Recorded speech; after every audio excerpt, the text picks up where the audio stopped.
आज हम इस वीडियो में देखने वाले हैं महात्मा गांधी जी से संबंधित कुछ इम्पोर्टेंट फैक्ट्स के बारे में जो आपके आरआरबी एनटीपीसी के एग्ज़ाम में पूछे जा रहे हैं। जी हाँ, अगर आप इसका रिव्यू देख रहे होंगे एग्ज़ाम का, जितने भी अभी तक एग्ज़ाम हो चुके हों, तो उसमें से बहुत से रिव्यू आपको यूट्यूब पर मिल जाएँगे। तो वहाँ पर देखने को मिला है कि आपका एक टॉपिक बहुत पूछा जा रहा है और कौन-सा टॉपिक है आपका महात्मा गांधी से। तो मैंने इस वीडियो में आपके महात्मा गांधी से बनने वाले सभी इम्पोर्टेंट क्वेश्चंस को कवर किया है, ठीक है? तो आपको वीडियो शुरू से आखिरी तक देखना है, पूरा देखना है और कहीं भी अगर कोई डाउट होता है, आपको कोई चीज़ समझ में नहीं आती है, तो आप कमेंट बॉक्स में कमेंट करके पूछ सकते हैं। चलिए स्टार्ट करते हैं आज का वीडियो, लेते हैं पहला पॉइंट। तो सबसे पहला है कि महात्मा गांधी जी का जन्म कब हुआ था? तो महात्मा गांधी जी का जन्म 2 अक्टूबर 1869 को 2 अक्टूबर 1869 को इनका जन्म हुआ था, ठीक है? आप यहाँ पर इसको लिखते भी जाएँगे या फिर मैं आपको डिस्क्रिप्शन बॉक्स में पीडीएफ का लिंक दे दूँगा, वहाँ से जाकर के आप पीडीएफ भी डाउनलोड कर सकते हैं, ठीक है? चलिए दूसरा क्वेश्चन लेते हैं, महात्मा गांधी का जन्म कहाँ हुआ? तो सभी लोग जानते हैं कि पोरबंदर गुजरात में इनका जन्म हुआ था, ठीक है?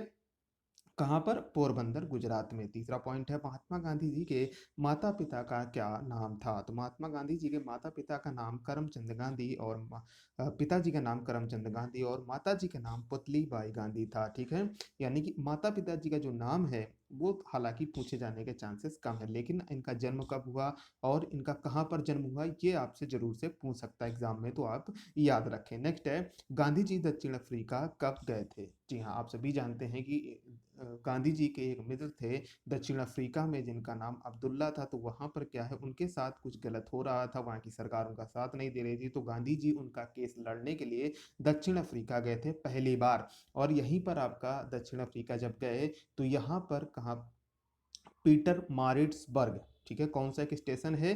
पीटरमारिट्सबर्ग, यहाँ पर इनको क्या किया गया? ट्रेन से नीचे उतार दिया गया, ठीक है? हाँ, तो यही घटना बहुत याद की जाती है कि गांधी जी को किस स्टेशन पर ट्रेन से नीचे धक्का मार कर के उतार दिया गया। तो पीटरमारिट्सबर्ग जब उतार दिया गया तो बहुत ठंड की रात थी, तो फिर वहाँ पर उन्होंने पूरे ठंड में पूरी रात बिताई और फिर वहीं से देखा जाए तो असल जो मूल है सत्याग्रह का शुरुआत होने का, वहीं से इसकी शुरुआत हुई थी। कहाँ से? दक्षिण अफ्रीका के स्टेशन पीटरमारिट्सबर्ग से। यहीं पर इनको गांधी जी को ट्रेन से उतार दिया गया था। तो गांधी जी दक्षिण अफ्रीका गए थे 1893 में।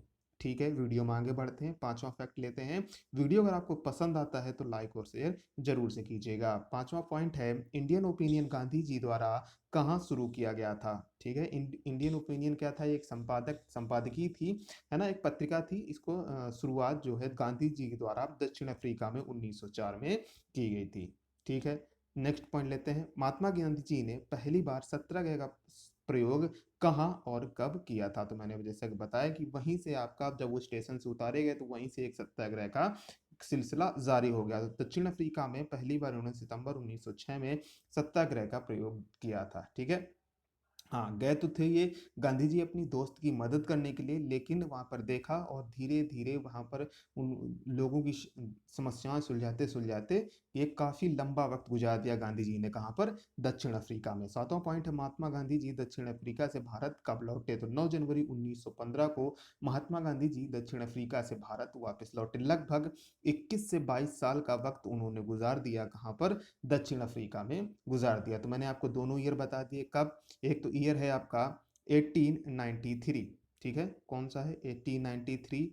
और ये जब गए और जब लौट के आए तो कितना था? 1915। अब अगर आप माइनस करेंगे तो आप आसानी से ईयर निकाल सकते हैं, ईयर गैप निकाल सकते हैं, ठीक है ना? हाँ, तो 9 जनवरी 1915 को जब ये लौट करके आए तो इनकी याद में 9 जनवरी को प्रत्येक वर्ष प्रवासी भारतीय दिवस मनाया जाता है, जो कि आपका इस साल भी मनाया गया, ठीक है? कब मनाया जाता है? याद रखें, करंट का एक क्वेश्चन आपका बनता है कि प्रत्येक वर्ष प्रवासी भारतीय दिवस कब मनाया जाता है? 9 जनवरी। एक तो इनके याद में मनाया जाता है कि गांधी जी भारत आ गए। दूसरा क्यों मनाया जाता है? क्योंकि आप सभी जानते हैं कि जो देश से बाहर लोग रह रहे हैं, जो प्रवासी हैं, उनको सम्मान देने के लिए, ठीक है ना? हाँ, क्योंकि देश की अर्थव्यवस्था में उन प्रवासियों की बहुत ही ज़्यादा भागीदारी रहती है, हिस्सेदारी रहती है। नेक्स्ट है कि महात्मा गांधी का भारत में पहला आंदोलन कब था? जब महात्मा गांधी जी वहाँ से वापिस आ गए, फिर उन्होंने देश के हालात को जाना, समझा, देखा कि यहाँ पर क्या चल रहा है, फिर देश के लोगों की मदद करने की उन्होंने ठानी। तो सबसे पहला उन्होंने चंपारण सत्याग्रह किया था 1917 में। ठीक है। उसके बाद आता है दूसरा आंदोलन अहमदाबाद, उसके बाद आता है खेड़ा, यानी कि एक बाद एक लगातार ये 3 आंदोलन या 3 मूवमेंट थे गांधी जी के द्वारा जो किए गए थे। 1917 1918 के मध्य ये तीनों आंदोलन किए गए थे। चलिए आगे बढ़ते हैं। 9वां पॉइंट कह रहा है कि महात्मा गांधी ने रोलट एक्ट को किस कानून की संज्ञा दी थी। जी हाँ, रोलट एक्ट का कब आया आपका, एक तो ये इंपॉर्टेंट है तो याद रखें, रोलट एक्ट आपका 1919 में, रोलट एक्ट 1919 में आया। इसको दूसरे नाम से भी फेमस है बहुत ज्यादा, क्या कि ना अपील ना दलील ना वकील, इस कानून की इसको संज्ञा दी जाती है। ठीक है ना। हाँ तो क्यों किस कानून की संज्ञा दी जाती है, रोलट एक्ट को काला कानून की भी संज्ञा दी जाती है। ठीक है, एक तो काला कानून की संज्ञा दी जाती है, दूसरा क्या दी जाता है, इसको ना अपील ना दलील ना वकील की संज्ञा दी जाती है। तो इस प्रकार की दो संज्ञाएं दी जाती हैं रोलट एक्ट को, और ये कब आया, 1919 में आया। ठीक है, आप नाम से ही देख रहे होंगे, यानी कि अब आप सरकार के खिलाफ, जब ये आया था तो सरकार के खिलाफ आप कुछ भी नहीं कर सकते हैं। अगर आप कुछ भी बोलेंगे तो आपको सीधे जेल में बंद कर दिया जाएगा, आपको कोई भी कानूनी सहायता नहीं दी जाएगी। तो इसीलिए इसे काला कानून और ना अपील ना दलील ना वकील का कानून कहा जाता था, इसको संज्ञा दी गई थी। चलिए आगे बढ़ते हैं, 10वां पॉइंट लेते हैं। महात्मा गांधी जी द्वारा असहयोग आंदोलन की शुरुआत कब की गई। ठीक है, हाँ तो इन्होंने नया नया शुरुआत किया था। ठीक है ना, इन्होंने अपने ही तरीके का आंदोलन करते थे ये, तो इनको क्या है, इन्होंने किसी का भी सहयोग नहीं लिया। तो इन्होंने जो पहला, जो पूरे राष्ट्रीय स्तर पर इन्होंने जो शुरू किया, जिसका प्रभाव पूरे राष्ट्र पर पड़ा, तो उसका नाम दिया गया असहयोग आंदोलन, और उसकी शुरुआत की थी 1920 में। कब की थी, सन 1920 में।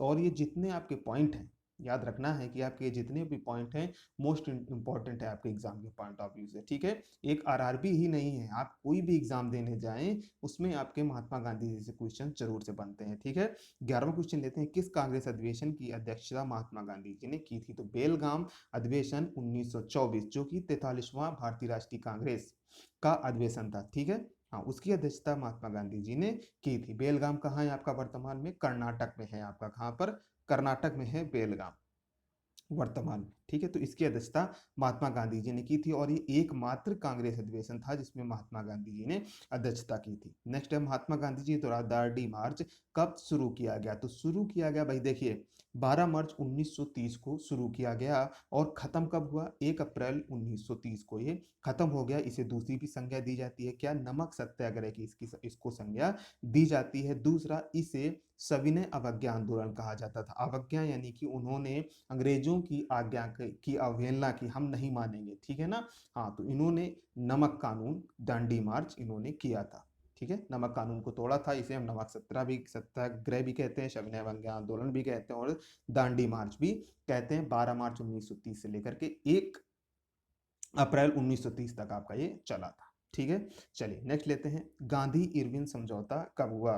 तो गांधी इरविन समझौता सन 1931 में हुआ, आपका काफी पूछा जाता है तो इसलिए जरूर से याद रखें। नेक्स्ट आता है, महात्मा गांधी जी ने किस गोलमेज सम्मेलन में भाग लिया। तो महात्मा गांधी जी ने केवल एक गोलमेज सम्मेलन में भाग लिया, और वो भी कौन से, दूसरे गोलमेज सम्मेलन में, और वो कब हुआ था आपका 1931। इसी से गोलमेज सम्मेलन से आपका एक क्वेश्चन और निकलता है, कौन सा निकलता है, कि ऐसे कौन से भारतीय थे जिन्होंने सभी गोलमेज सम्मेलनों में भाग लिया। तो वो है आपके डॉक्टर भीमराव अम्बेडकर, जिन्होंने भारत का प्रतिनिधित्व किया गोलमेज सम्मेलन में। ठीक है ना, और अगर बात की जाए गांधी जी की, तो गांधी जी ने केवल एक गोलमेज सम्मेलन में भाग लिया, और वो भी दूसरे गोलमेज सम्मेलन में। चलिए 15 क्वेश्चन लेते हैं। महात्मा गांधी और भीमराव अम्बेडकर के मध्य 1932 में कौन सा समझौता हुआ था। तो महात्मा गांधी और भीमराव अम्बेडकर के मध्य पुणे समझौता हुआ था, पूना पैक्ट समझौता हुआ था। ठीक है, चलिए 16 पॉइंट लेते हैं। महात्मा गांधी ने पोस्ट डेटेड चेक किसे कहा था, यानी कि जो कानून आया, जो मिशन आया 1942 में, क्रिप्स मिशन, उसको उन्होंने पोस्ट डेटेड चेक कहा था। ठीक है, किसे, क्रिप्स मिशन को महात्मा गांधी जी ने पोस्ट डेटेड चेक कहा था। नेक्स्ट है, करो या मरो का नारा किसने दिया था और किस आंदोलन के समय दिया था। तो महात्मा गांधी जी ने करो या मरो का नारा दिया था, और ये भारत छोड़ो आंदोलन के समय दिया था। और भारत छोड़ो आंदोलन कब शुरू किया गया आपका, 1942 में शुरू किया गया था। ठीक है ना, चलिए नेक्स्ट है 18वां, बहुत ही ज्यादा फेमस, आपका बहुत ही ज्यादा इंपॉर्टेंट क्वेश्चन है कि सत्य के साथ मेरे प्रयोग, the story of my experiment with truth पुस्तक किसने लिखी। ठीक है ना, क्योंकि आप सभी जानते हैं कि आरआरबी का जो भी वर्तमान में क्वेश्चन पेपर हो रहे हैं, इनमें से जो क्वेश्चंस आ रहे हैं उनमें से बुक्स एंड राइटर्स के लेकर के बहुत ही ज़्यादा क्वेश्चंस आ रहे हैं, उसमें से गांधी जी की भी बुक्स पूछी गई हैं। ठीक है, इसलिए आपको इनकी बुक्स जानना बहुत ही ज़रूरी है। तो सत्य के साथ मेरे प्रयोग पुस्तक किसने लिखी थी? तो महात्मा गांधी जी ने लिखी है, और इनकी ये जियोग्राफी है, सॉरी जियोग्राफी माफ कीजिएगा, जीवनी है इनकी। ठीक है ना, ऑटोबायोग्राफी कहते हैं उसको। तो ये इनकी जीवनी थी। ठीक है, अगर आप पढ़ना चाहते हैं, अगर आप कमेंट करते हैं, तो मैं इसका डिस्क्रिप्शन बॉक्स में लिंक दे दूंगा, वहां से आप पीडीएफ फॉर्मेट में इसको डाउनलोड कर सकते हैं और वहां पर आसानी से पढ़ सकते हैं। बहुत ही रोमांचक तरीके से लिखी गई है गांधी जी के द्वारा, बहुत ही अच्छी तरीके से। ठीक है ना, हाँ आप इसको पढ़ सकते हैं, डिस्क्रिप्शन बॉक्स में लिंक मिल जाएंगे। चलिए आगे बढ़ते हैं, कुछ और किताबें देखते हैं जो कि एग्जाम में पूछी जा चुकी हैं। हिंद स्वराज आपकी एग्जाम में पूछी जा चुकी है, तो ये 3 पुस्तकें आप इनको याद रखना है, हिंद स्वराज, यंग इंडिया और नवजीवन। 20वां क्वेश्चन लेते हैं, महात्मा गांधी जी को महात्मा की उपाधि किसने दी थी? तो आप सभी जानते हैं, जनगणमन हमारे राष्ट्रगान के रचयिता रविंद्रनाथ टैगोर जी ने दी थी महात्मा गांधी जी को, गांधी जी को महात्मा की उपाधि। ठीक है ना, हाँ वैसे महात्मा गांधी जी का पूरा नाम क्या है? मोहनदास करमचंद गांधी। ठीक है, नेक्स्ट लेते हैं, महात्मा गांधी को राष्ट्रपिता की उपाधि किसने दी थी? तो नेताजी सुभाष चंद्र बोस ने महात्मा गांधी को राष्ट्रपिता की उपाधि दी थी। और फिर बदले में गांधी जी ने सुभाष चंद्र बोस को क्या उपाधि दी? देशभक्तों का देशभक्त। क्या दी थी? देशभक्तों का देशभक्त उपाधि दी थी गांधी जी ने, किसको? सुभाष चंद्र बोस को। 22वां क्वेश्चन लेते हैं, सत्याग्रह सभा की स्थापना किसने की थी? सत्याग्रह सभा की स्थापना महात्मा गांधी जी ने की थी। ठीक है ना, हाँ यानी कि जहां पर भी सत्याग्रह, सत्य का आग्रह आ जाए, तो समझिए कि ये रिलेटेड है आपका गांधी जी से। चलिए आगे बढ़ते हैं, नेक्स्ट पॉइंट लेते हैं, 24वां।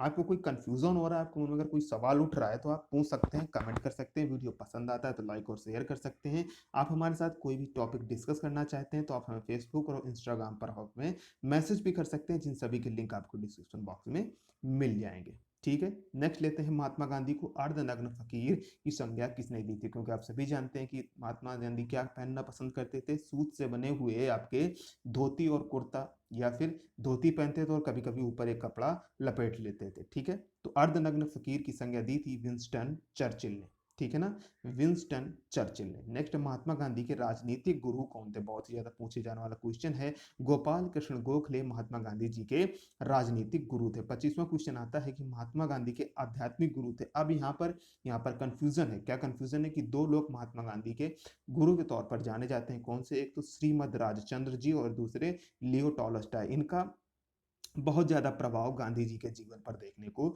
मिलता है, तो आपको दोनों नाम याद रखने हैं। कौन सा? एक एक है नाम श्रीमद राजचंद्र और दूसरे हैं लियो टॉलस्टॉय। 26वां है कि महात्मा गांधी जी की हत्या कब और किसके द्वारा कर दी गई? तो महात्मा गांधी जी की हत्या 30 जनवरी 1948 को कर दी गई, और किसके द्वारा? नाथूराम गोडसे के द्वारा कर दी गई। ठीक है, 30 जनवरी 1948 को। और जो 30 जनवरी 1948 का दिन है, या फिर यूं कहे जो 30 जनवरी का दिन है, उसको मनाया जाता है शहीद दिवस के रूप में। ठीक है, ये काफी कंफ्यूजिंग क्वेश्चन है, क्योंकि कभी कभी पूछ देता है कि शहीद दिवस कब मनाया जाता है, उनमें से ऑप्शन होंगे, या फिर शहीद दिवस किसकी याद में मनाया जाता है, तो उसमें ऑप्शन होता है महात्मा गांधी, भगत सिंह। ठीक है ना, तो आप हमेशा यही क्वेश्चन रहता है, ऑप्शन क्वेश्चन कंफ्यूजिंग वाला रहता है कि भगत सिंह वाला मानना है या फिर ये महात्मा गांधी जी वाला। तो आपके ऑप्शन में जो भी अवेलेबल है, तो आप महात्मा गांधी जी वाला टिक करें। ठीक है, हाँ अगर दोनों अवेलेबल हैं आपके क्वेश्चन में, तो महात्मा गांधी जी वाला टिक करें। शहीद दिवस 30 जनवरी को